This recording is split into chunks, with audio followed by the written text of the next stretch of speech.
Hey everybody, welcome back to Coffee and FCG. We're happy to be here. How's everybody doing? Great. Good. I like it. Bueno. Muy bueno. I got my cafe. It's a good day. I'm having whatever the Nespresso gave me today and a little bit of cinnamon per usual. What color was the pod you put in? Ooh, I don't know. You didn't even notice the color? Maybe like a burgundy? Then it was Cafe Verona. Delish. I have a red pod Okay. because we're recording a little bit later than normal, so we don't have our coffee we brought from home.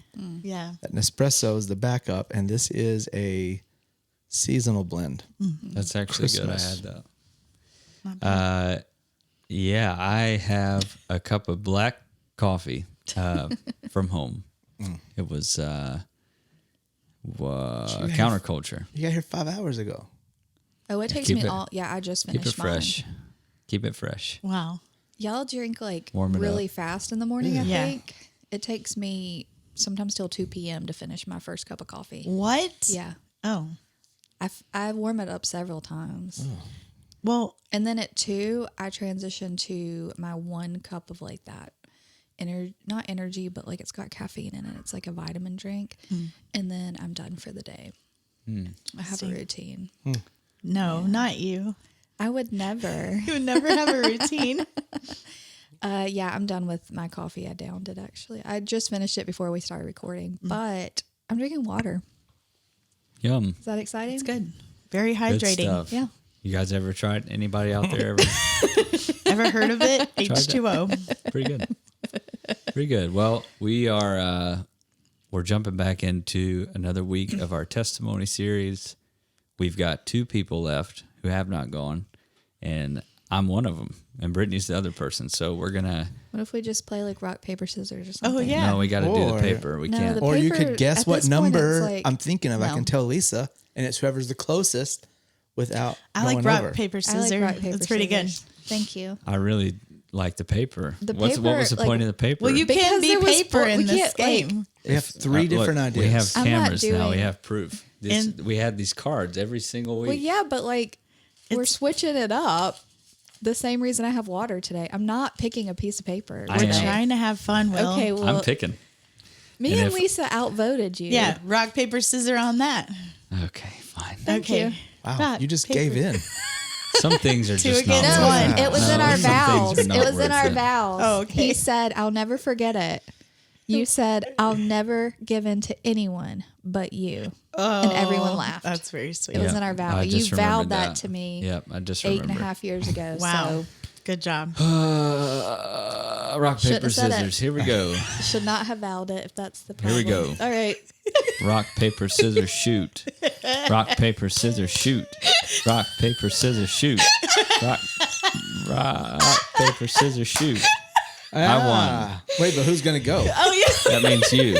That means Brittany. Yeah. We need to go back to these vows, though. Yeah, I like the vows. Because what if somebody has a genuinely good idea that at first you don't like? Like, according to your vows, you can't give break in to them. them. You Can't have to break be them. like, no, we're going to do my idea even though it's worse. I guess not. I guess that's what it said. Wow, you locked I got to yourself in. stick to that.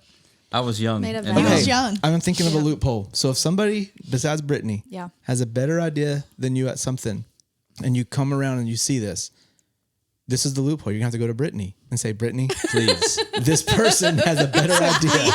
Mother may I. No, you're not asking her because she has to say, yeah, that's a better idea. Yeah. You should do that. And then you can be like, all right, I'm going to give in because There you go. I that's the like it. loophole. 'Cause So Brittany, my wife said I can. but she, not permission, but you vowed that you can't give in to anybody but her. Yep. Yeah. So you have to have this. Wow. You learn Yep. something new every day. Every I day. didn't remember Didn't that. have Chat GPT I'll back then. never forget it. You're like, I'm holding you I to that. cannot remember any of our other vows, but I remember that. And I a good carry one. them around with me. That was Wow. cool. Yep, my book bag. Do y'all know? What? I forgot. I'll go get it. I thought our vows with Okay. Tell me if I remember this right. Wow. What? I know that we I have. just learned 2 new things today. I know that we have a testimony to get to, but on the day of y'all's wedding, I had the only copy of your vows, Yeah. and I forgot them at Oh. my house. Wow. and drove an didn't know hour that. to your wedding venue without your vows. I'm offended. And I reached in my pocket to We pull would them never out. let you know. And I freaked out for a second. And I called my mom, who was bringing, Mama, she's a good one. who was she bringing to the wedding? Or maybe she was coming alone. She was coming alone. But I had to call. Really? Yeah, because I No dropped kids. my kids There was no off with my kids. mom Yeah. because you guys got married in the same. Either way, Same she town. turned around and went to our house and got the vows. And we did not know if she was going to get to the wedding before it started. Hey, And Mom. we had a whole plan that if she got to the wedding after it started, she was going to have to discreetly somehow hand the vows to a groomsman on the end who was going to have to hand them up all the way to me. Anyway, That You would've guys been- didn't think of that a would've been screen. awesome. Like you could have just taken a picture of it. it was or 8 it years was ago. in an email. So you could have just had it on your iPad or something. Yeah, Didn't know. there was that technology. I had a phone. I didn't have my iPad that day because I printed it out and had it in a book. Oh, Trying to So look it official. could have been Yeah. a phone was a backup Analog. plan. But y'all wanted the paper that day, and I That's- just I so you forgot it. carry the paper around with you Okay. all the time? I'm This very is deep. confused. This is deep. Okay. Forget testimonies. I'm This is getting to better. my testimony, but BJ recently found those, and you told me, you were like, "Hey, do you want?" did. It was like what, 3 months ago, Yeah, maybe, that's and you were right. like, "Do you want these?" And it was on a Wednesday, Yep. and I happened to have my okay. like Well, that computer, makes more sense. so I was like, "I want to put these somewhere like safe," so I put them in my computer sleeve that's padded. Oh, yeah, I've And- seen that in there. I've never. And I just Never thought, looked like, at it. you know what? I'm just gonna keep them in here. Like, That's why right. not? I did a wedding 3 months ago, and I had to use a different notebook than I've been using the last few years because I just couldn't find it. And I pulled out that old notebook and saw y'all's entire service printed out. Yeah, That's Did I give funny. you all of it or just the vows? I don't know. Probably Maybe gave, all of I might it. have given you all of it. I don't like to be reminded of how psychotic I was about the wedding. Amen. You want to talk about routines and craziness? Yeah. Anyway, This you is we made lost it. in rock, Confession paper, time at scissors, FC. You lost in rock, paper, scissors. which was your idea, you know. So go for it. This is the floor is Testimony yours. time. I love Okay. this. We just got into your world for like 5 seconds. Yeah. Now we're hearing the testimony.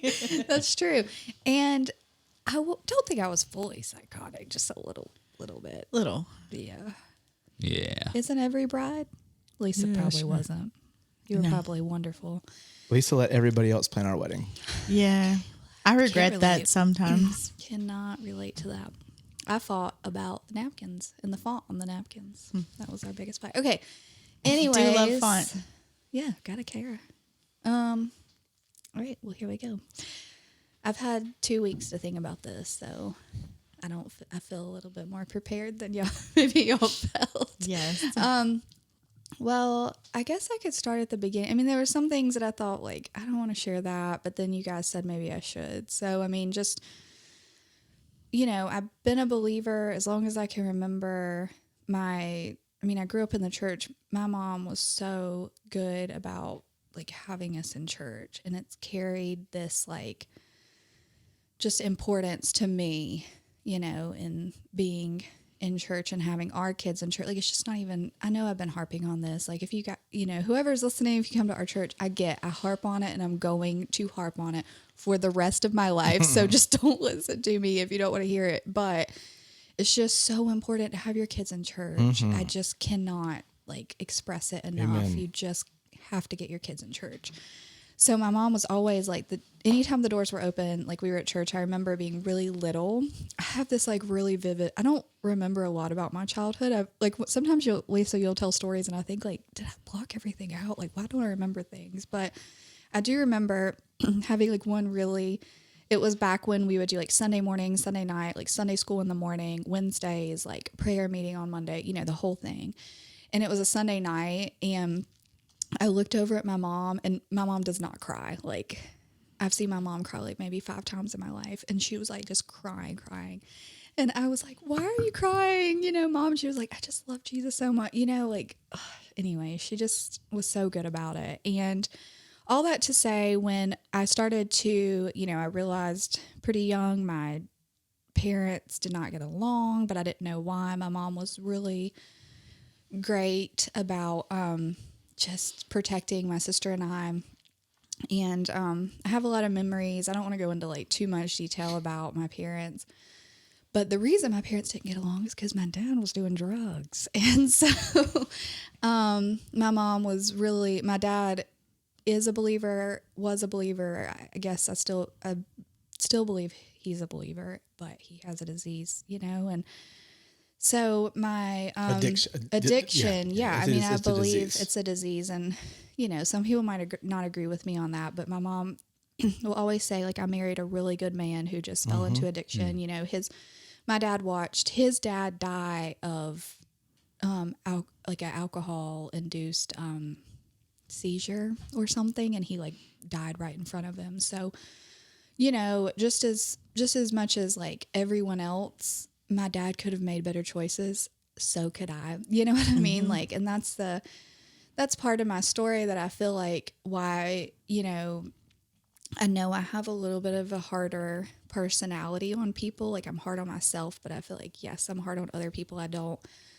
give people a lot of excuses, because I think like I could also have been a drug addict. I could have also been addicted to anything. I could have, you know, went that way. It's just all about choices. And growing up without a dad, like there's plenty of like plenty I of have stuff I have a million reasons, you know, and so yes, I like feel compassion towards you, but then sometimes I have people tell me with like much less of a dramatic story of like all their excuses, and I'm like, I don't even have the like urge to be like, well, let me tell you about mine, but I do think like, you know, we all have the same choice. And so mine was, you know, I do have memories of, you know, 6-7 years old that I was, you know, big fights, my dad having it split. I remember asking my mom, like, is dad coming back home? Like, he's been gone for like 2 weeks, and he told me he was leaving to go to the gas station. She was like, oh, he'll come home. You know, my mom was very like protective of what I knew. And so I didn't know like that was necessarily what was happening, but I did know that when I was 7, my mom had been saving up. She was a stay-at-home mom and then had to go back to work because my dad was so inconsistent.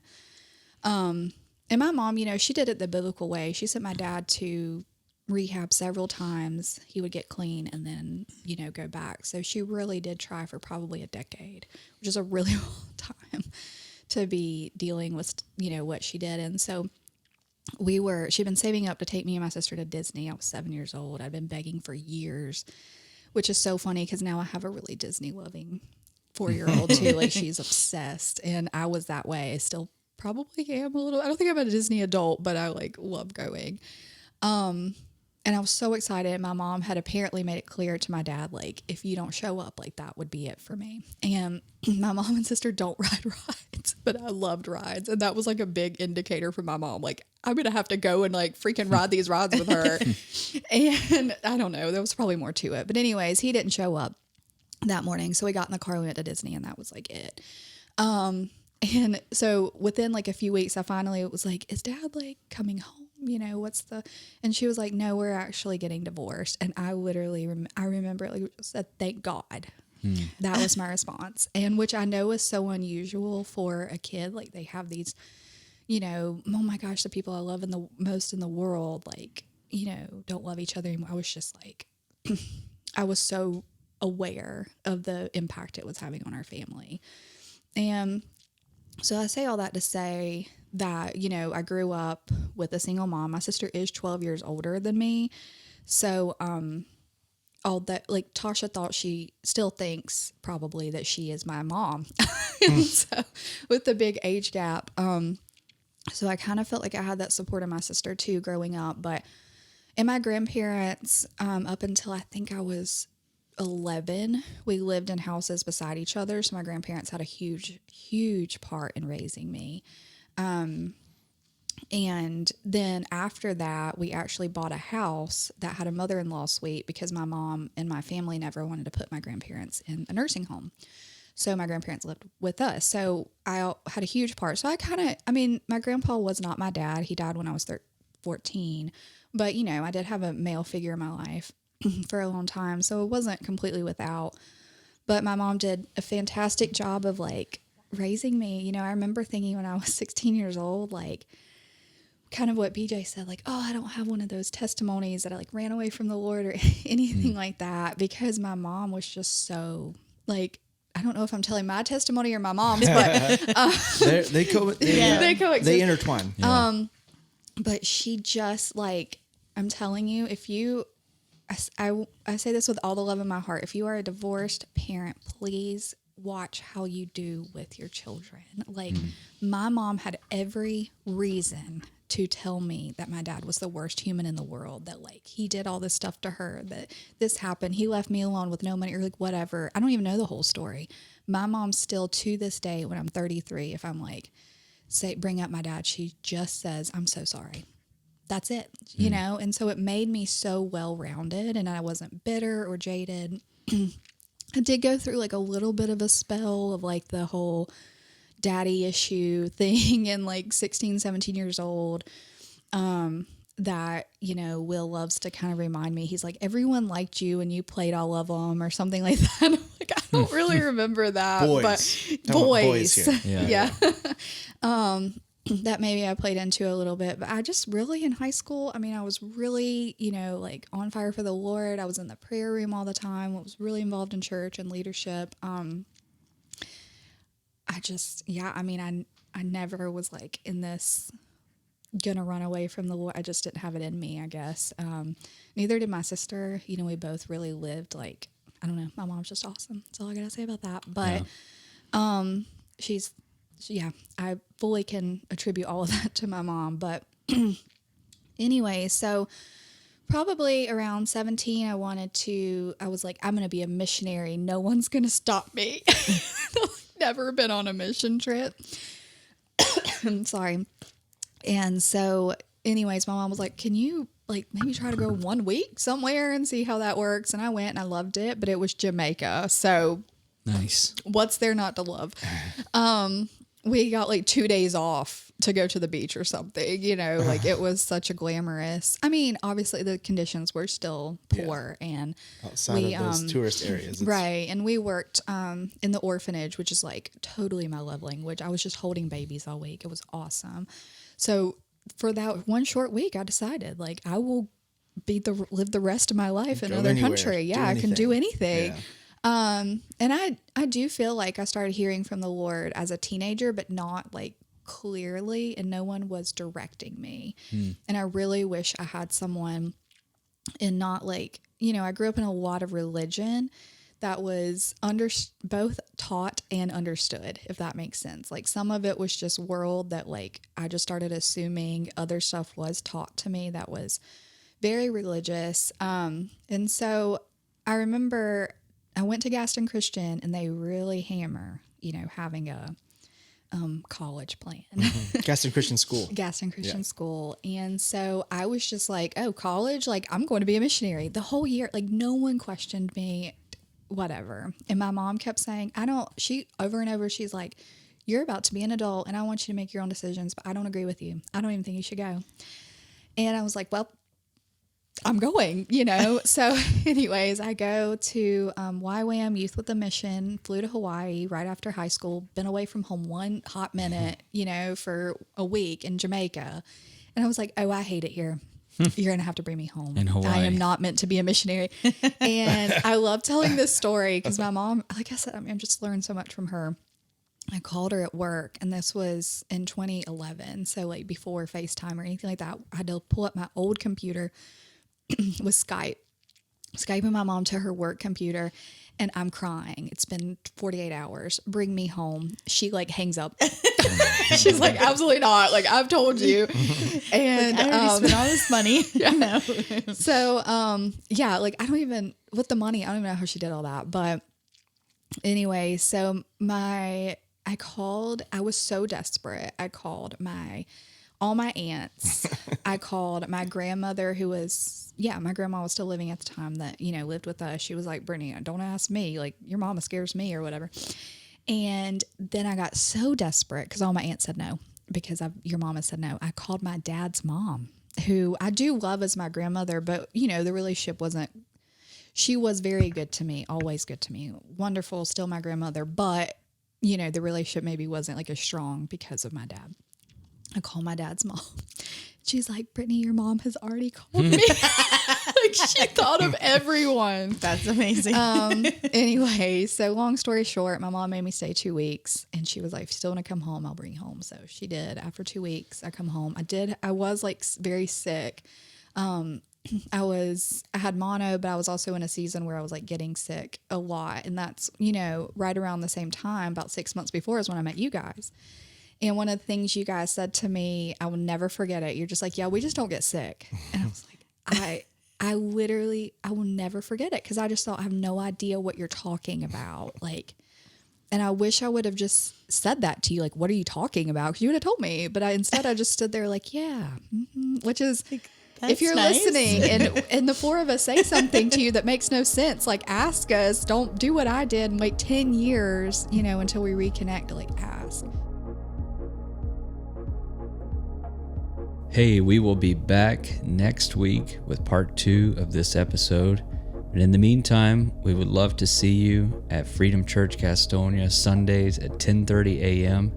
It's a great place to be, great place to sow, and great place to meet some new people. So come join us on Sundays.